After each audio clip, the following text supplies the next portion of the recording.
Christmas 2024, my two favorite players matched up again on Christmas Day, LeBron James and Steph Curry. Fun fact, this was their 53rd time ever matching up, which is a lot. So they played on Christmas Day. There's a few things that I took away from this game. We'll get to the LeBron Steph stuff later. But the first thing that I took away is Trace Jackson Davis is a true player. I have really loved his game so far and who he is as a player. There's a few things that stood out. Number one, like early in the game when AD was still in, he guards him one-on-one and just blocks him straight up on a turnaround J. And then he was doing other things at the rim, like blocking Rui, and there's another one in there, I believe. But he's a good rim protector. He's a great screener. He knows how to make space for the other Warrior players, especially Steph. And then when he rolls, he has great hands. Like they can give it to him, and he's good enough to catch it and either make the next pass. Like there was one that he passed off to Dre just for baseline layup. And then another display of his great hands was the Lakers were coming down the floor after a stop, and before they even reached the halfway line, Trace Jackson Davis was there, just stole the ball from I forgot who it was, but he stole it, went around the guy, bent down, picked the ball up, and then dished it over to Pajemski for a corner three. And I was just really impressed with his game. And not having AD in there, there's a few times he on the pick and roll, he just had a smaller guy on him. They just gave it to him down low, and there's nothing the defender could do. He knows how to use his body. He's athletic. He can play good defense, and he's an asset on offense. So I love that guy. He had a great game, and I hope the Warriors keep him long term. The next thing was I was really impressed with Wiggins as well. He was playing in rhythm. Like he was shooting his threes without hesitation. A few of them looked really pure. He had 10 points in the first 10 minutes. And then, of course, Andrew Wiggins finishing at the rim. He was someone who I loved in high school and wanted to be like. His athleticism was crazy. So he's super good at finishing at the rim. He was doing that. So he was really just making plays happen from all over. Good sign for the Warriors. I hope he continues to play well. We can get to the Steph and LeBron show. So I saw this mainly at the end of the halves in this game. So at the end of the first half, Steph hit a three, and then Braun came down the other side, was at the free throw line, just knocked in a jumper, and then the Steph came down again and hit another three. But then after that, LeBron did miss two in a row. So I'd say Steph got the best of that exchange. And then, I mean, at the end of the game, well, let's get to that in a second. I loved seeing my favorite player, LeBron James, feeling himself out there on Christmas Day. I mean, he's La Santa. He brings it on Christmas. Unfortunately, a few years ago, he got hurt, and I was supposed to go to the next game. My first time watching LeBron in person, he gets hurt on Christmas Day. I'm still wounded by that, you can tell.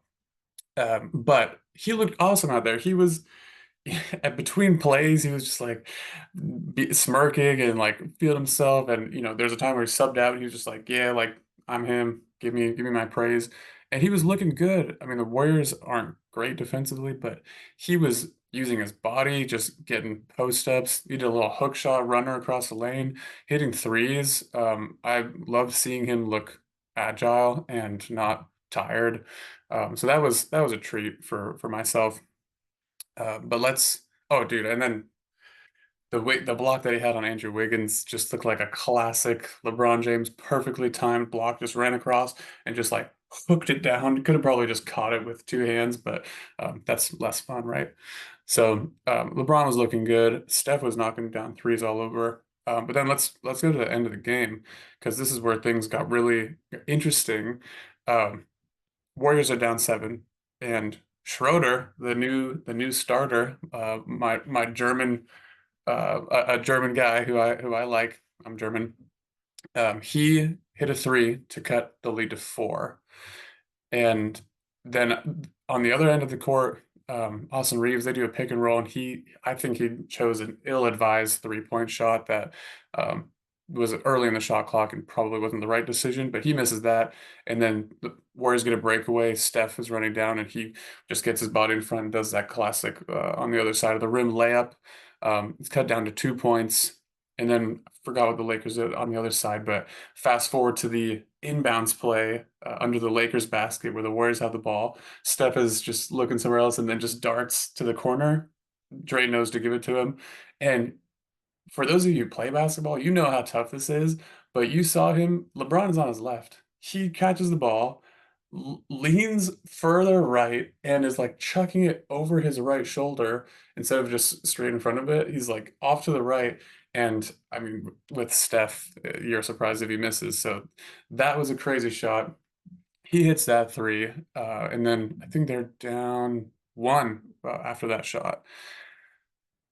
The Lakers get free throws. They go up three, and it's Steph time, and it's an inbound play, and you know that the Warriors are trying to get it to Steph Curry, and I think it was Max Christie who's guarding him, and Steph just comes through the lane up over towards the inbounder, like way beyond the 3-point line, and Christie, I don't know what the Lakers coaches were saying, but instead of following him like you probably should, because you're up three, like let them go, let someone go into the lane if they decide to slip, like that's fine.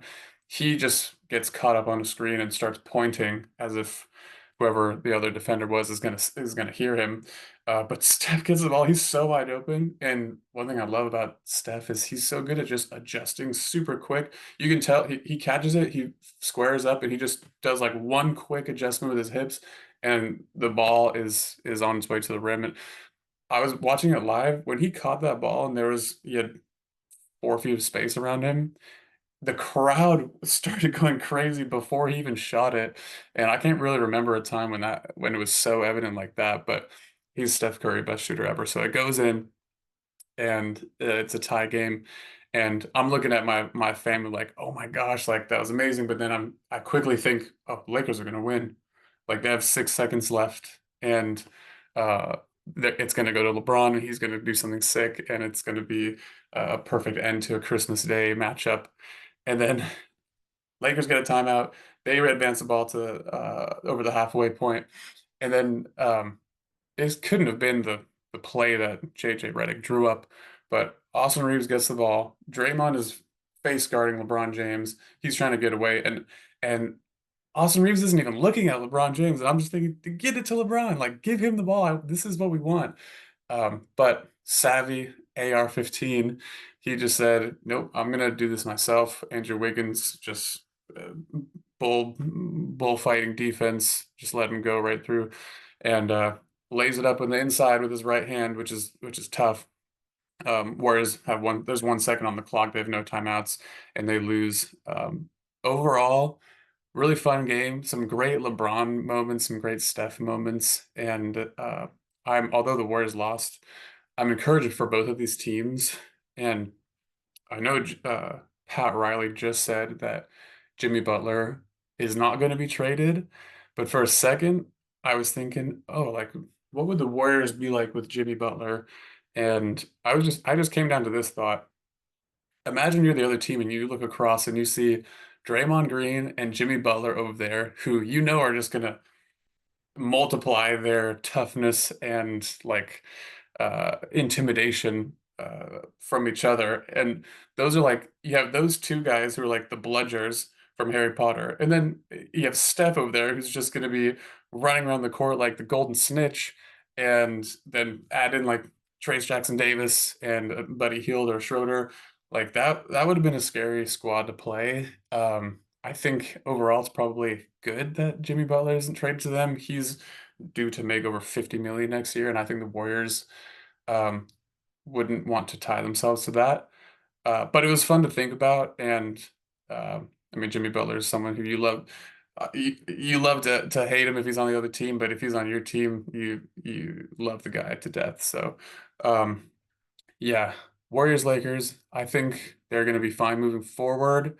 They can still play with the best of them. And one other thing that just recently came to my mind, um, I am in the camp of LeBron James as the greatest player of all time. I think it's a very close debate. I love Michael Jordan as well, but didn't ever get to see him in person, or like live. One extra factor that you can choose to add or omit from the LeBron James GOAT debate: his handshakes with his teammates. It's one of the most incredible things I've seen. I mean, he's had countless teammates, and go watch this video, go YouTube LeBron James handshakes with teammates. He has some of the most intricate handshakes with his teammates, even guys that are on the end of the bench. And first of all, it's incredibly impressive that they can remember all those things. Then it makes me think about how much time you spend practicing that with your teammates. That builds a bond between you guys. And I mean, it's one of the having a cool handshake with someone that you do in front of thousands of people makes you feel good. And I firmly believe that that translates to good play on the court as well. So talk about LeBron James making everyone around him better. You know that's empowering his teammates when he has a LeBron James exclusive handshake with them.